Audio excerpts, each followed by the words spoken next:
आधी रात का समय था। 25 साल की डेजी ब्लो एक रॉकिंग चेयर पर लेटी हुई एकटक छत की ओर देख रही थी। शायद पिछले 1 मिनट से उसने पलके तक नहीं झपकाई थी, जिसके कारण उसकी आंखों से पानी बह रहा था। पास ही में उसका दूध मुहा बच्चा गला फाड़ कर बुरी तरह से रो रहा था। आमतौर पर एक बच्चे के रोने की आवाज से गहरी नींद में सोई माँ भी हड़बड़ाकर उठ बैठती है, लेकिन अपने नन्हे बेबी ब्लो के रोने का डेजी पर मानो कोई असर नहीं पड़ रहा था। उसने एक नजर को भी बेबी की तरफ पलट कर नहीं देखा। कुछ देर तक रोते रहने के बाद बच्चा थक कर सो जाता है। डेजी अभी भी उसी मुद्रा में अपनी आराम कुर्सी पर लगभग लेटी हुई थी। उसके बाल बुरी तरह से उलझे हुए थे। आंखों के नीचे गहरे काले गड्ढे दिखाई दे रहे थे। चेहरे पर आंसुओं के बहकर सूख जाने के कारण काले निशान बन गए थे, जो उसकी सफेद रंगत पर साफ नजर आ रहे थे। शरीर पर पहने कपड़े इतने मैले थे जैसे हफ्तों से उसने अपने कपड़े ही नहीं बदले हो। अचानक डेजी चेयर पर ही दोनों पांव ऊपर करके घुटने पर सर रखकर सिमट कर बैठ जाती है और अपने सर के बालों को एक एक करके नोचना शुरू कर देती है। लगभग 1 घंटा बीत गया था। डेजी जैसे एक लूप में फंस गई थी। वो बार बार अपने सर का एक बाल तोड़ती, उसे कुछ पल निहारती, फिर एक तरफ फेंक देती। रात के लगभग 1 बजने को आए थे। एकाएक डेजी चेयर से उठ बैठती है और कुछ दूर जमीन पर बेसुध पड़े अपने बच्चे को लपक कर उठाती है और प्यार से उसे चूमने लगती है।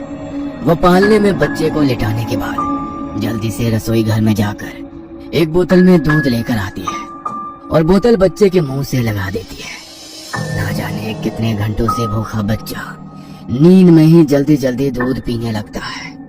कुछ ही देर में बच्चा बोतल छोड़कर गहरी नींद में चला गया था।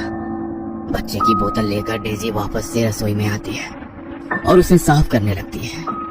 तभी उसे किसी के चिल्लाने की आवाज सुनाई देती है, जिसके कारण वो बहुत घबरा जाती है और बोतल को वहीं फेंक कर अपने कानों को हाथों से ढकने की कोशिश करने लगती है। डेजी को सुनाई दे रही चीखों की वो आवाज बंद होने का नाम नहीं ले रही थी।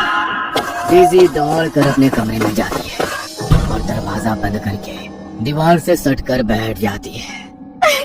बंद करो, रोना बंद करो, मेरे कानों का पर्दा फट जाएगा।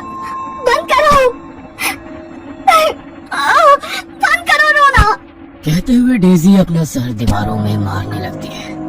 कुछ ही देर में तेज दर्द और काफी खून बह जाने के कारण डेजी बेहोश हो जाती है। कुछ घंटे बीतने के बाद डेजी को होश आता है तो उसे एक बार फिर अपने बच्चे के रोने की आवाज सुनाई देती है। बच्चे को रोते देख डेजी भी बुरी तरह से चीख कर रोने लगती है। डेजी एक 23 साल की सुंदर महिला थी।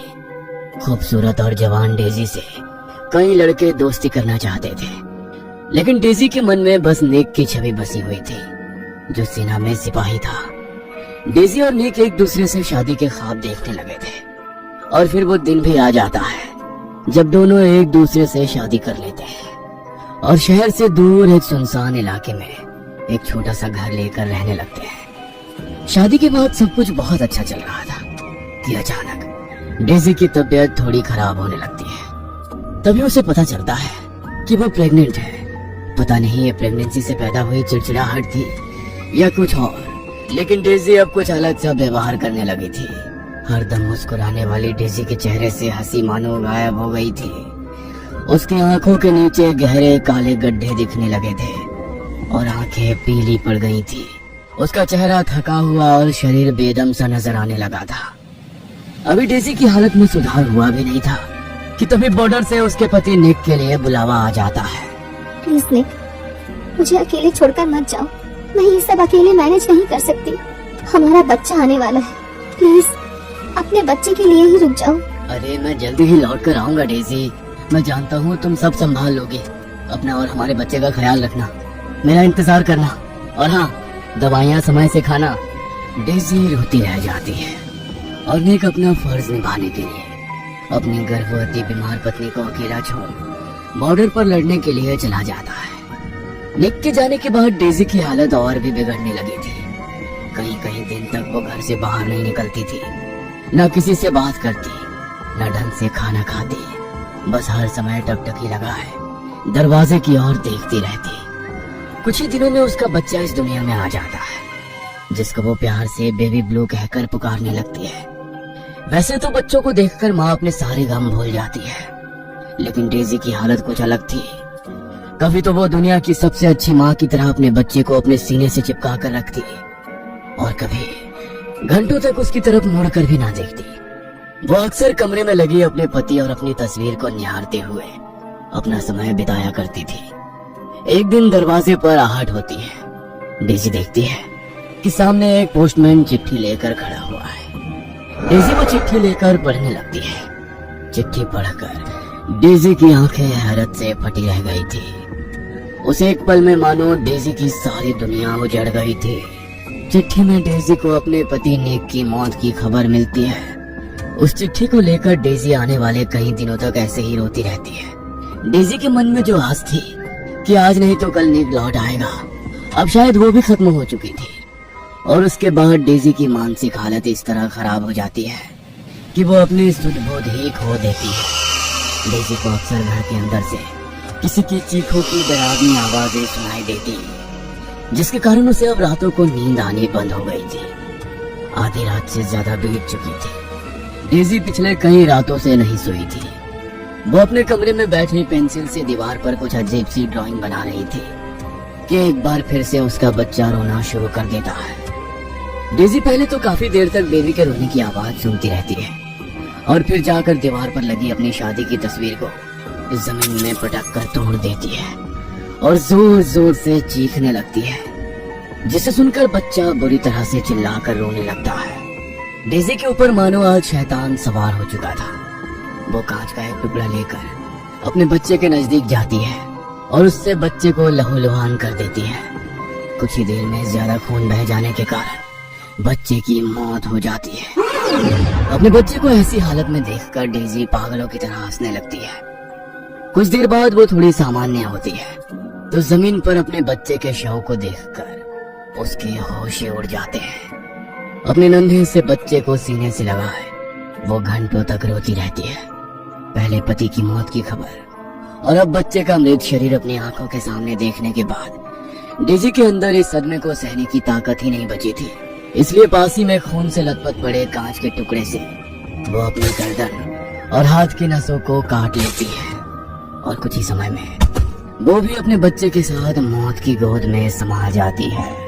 भूतिया कहानी पढ़ने की शौकीन दिव्या को कुछ दिन पहले ही उसकी सहेली नीलाक्षी ने एक बुक सजेस्ट की थी, जिसका नाम था urban legends by Sonia Saini. Divya ने आज किताब की पहली कहानी पढ़ी थी।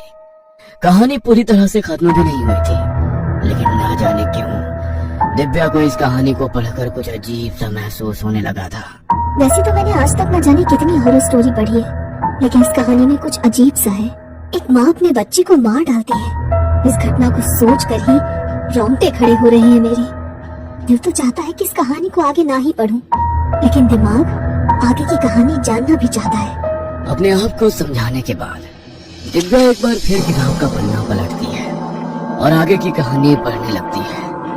कई दिनों तक डेजी और बेबी ब्लू की बॉडी इस मकान में पड़ी रहती है, और जब मकान से दुर्गंध आने लगती है तब जाकर आसपास के लोगों को पता चलता है कि इस मकान में रहने वाला परिवार पूरी तरह से खत्म हो गया है। परिवार का ऐसा हाशिया देखकर आसपास के लोग इस जगह को शापित मानने लगे थे। तकरीबन 20 साल गुजर गए थे, कोई भी उस मकान में रहने नहीं आया था। फिर एक दिन तकरीबन 20 साल के बाद डेजी का दूर का कोई रिश्तेदार उनके मकान पर दावेदारी करने के लिए वहां आता है। जिस समय समर वहां पर पहुंचा, दिन ढलने लगा था। बरसों से कोई इस मकान में आया नहीं था, इसलिए घर एक खंडहर की तरह दिखाई देने लगा था। जैसे ही समर कमरे में जाता है, उसे आराम कुर्सी के हिलने की आवाज सुनाई देती है। समर थोड़ा घबरा जाता है और टॉर्च ऑन कर लेता है। सामने चेयर पर कोई भी नजर नहीं आ रहा था, फिर भी कुर्सी लगातार हिल रही थी। तभी अचानक समर को घर के आंगन से किसी औरत के जोर जोर से हंसने की आवाज सुनाई देने लगती है। समर दौड़कर आंगन में पहुंचता है तो आंगन में भी उसे कोई नजर नहीं आता। समर का माथा पसीने से बुरी तरह से भीग चुका था। सर्द मौसम में पसीना पोंछते हुए समर वापस कमरे के अंदर जाता है तो उसे एक छोटे से बच्चे की रोने की आवाज सुनाई देने लगती है। एक वीरान घर में हो रही इन घटनाओं ने समर को यकीन दिला दिया था कि इस घर में जरूर कुछ ऐसा है जो खुली आंखों से दिखाई नहीं दे रहा, लेकिन उसके होने का एहसास हर पल वो महसूस कर पा रहा है। समर तुरंत घर से बाहर निकल जाता है और फिर कभी लौट कर उस घर में नहीं आता। कहते हैं उस दिन के बाद डेजी ब्लू का वो शापित मकान ऐसे ही खंडहर बना अपनी कहानी खुद में समेटे हुए खड़ा है। आज भी लोग उस खंडहर के अंदर पांव रखने से घबराते हैं। दिव्या ने कहानी की आखिरी लाइन पढ़ी थी कि तभी उसकी सहेली नीलाक्षी आकर उसके कंधे पर हाथ रख देती है, जिससे दिव्या काफी घबरा जाती है। ये लो, मैडम को हॉरर स्टोरी पढ़ने का शौक भी है और डर भी लगता है। ऐसे कैसे चलेगा? हाँ, ऐसी बात नहीं है यार, ये कहानी थी ही कुछ ऐसी, और वैसे भी ये कोई कहानी नहीं है, अर्बन लीजेंड है।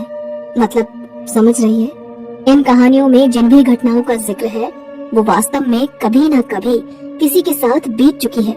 इस कहानी के लेखक का तो ये भी कहना है कि आज भी डेजी और उसके बच्चे की आत्मा उस घर के आईने में कैद है। अगर कोई आधी रात के समय उन्हें पुकारे तो वो प्रकट हो जाते हैं। दिव्या की बात सुनकर नीलाक्षी जोर जोर से हंसने लगती है। कैसी बात कर रही है यार तू? पढ़ी लिखी होकर ऐसी बातों पर यकीन करती है? अरे भाई, ऐसी बातें हॉरर स्टोरी में इसलिए लिखी जाती है ताकि पढ़ने वाले को ये महसूस हो कि किसी के साथ ये सब सच में हुआ है। तुझे क्या लगता है आधी रात के समय शीशे के सामने जाकर कोई बेबी ब्लू चिल्लाएगा तो उसके सामने बेबी ब्लू आ जाएगा? हाँ, मुझे तो ये सब कोई बचकानी थ्योरी लगती है, इससे ज्यादा कुछ भी नहीं, समझी? चल छोड़, इस बात पर मुझे कोई बहस नहीं करनी। हाँ, मैं बस इतना बोल रही हूँ कि मैं कोई डरपोक नहीं हूँ। बस मैं इस बात पर यकीन करती हूँ कि जैसे हम इंसानों की दुनिया है वैसे ही भूत प्रेत आत्माओं की भी अपनी एक खुद की दुनिया है। बस कम ऑन यार। अच्छा ठीक है, अगर वाकई तेरे बताए हुए तरीके से वो आत्मा आ सकती है तो फिर आज रात को 12 बजे मैं तुझे साबित करके दिखाऊंगी कि किस्से कहानी में जो कुछ भी बातें लिखी होती है ना, ये मनगढ़ंत बातें होती हैं। इनका वास्तविकता से कोई संबंध नहीं होता। अरे यार, रोमांच महसूस कराने के लिए इन कहानियों को लिखा और पढ़ा जाता है। अब इसको सच से जोड़ने वाले लोग मेरे हिसाब से तो बेवकूफ ही होते हैं। नहीं नहीं, देख, मैं ये बोल रही हूँ कि अगर ये सब झूठ भी होना होता तो भी हमें क्या पड़ी है कि हम आधी रात को किसी भूत प्रेत को बुलाएं। मुझे ऐसा नहीं करना। अरे यार, इतना क्यों डर रही है तू? मैं हूं ना तेरे साथ। और देख, अगर हमें थोड़ा सा भी महसूस हुआ ना कि कुछ भी गलत हो रहा है तो हम वहीं पर इस गेम को बंद कर देंगे, ठीक है? प्लीज यार, कम से कम गेम तो मत बोल इसे। अरे बेवकूफ, ये गेम ही है। चल, बाकी तेरी ये राइटर सच्ची है या मैं, आज रात को पता चल जाएगा। आधी रात का समय था। संयोग से आज अमावस्या की रात थी, इसलिए आसमान में गहरा अंधेरा छाया हुआ था। नीलाक्षी और दिव्या का हॉस्टल वैसे भी शहर से काफी बाहर की तरफ बना हुआ था, जिसकी वजह से रात होने के बाद वैसे भी हॉस्टल के कैंपस में सन्नाटा पसर जाता था। रेडी है ना तू? एक बार फिर सोच ले, मुझे बहुत डर लग रहा है। अरे कुछ नहीं होने वाला। जैसे शीशे के सामने 3 बार ब्लडी मैरी बोलने से ब्लडी मैरी नहीं आती, वैसे ही 13 बार बेबी ब्लू कहने से बेबी ब्लू भी नहीं आएगा। I am damn sure, okay? Neelakshi bathroom की लाइट्स ऑफ कर देती है और उसके बाद 2 कैंडल जलाकर शीशे के सामने रख देती है। आईने की ओर देखकर वो अपने हाथ आगे की ओर फैलाती है और एक लाइन दोहराने लगती है, baby blue, I know the things she did to you. Baby blue, I know the things she did to you.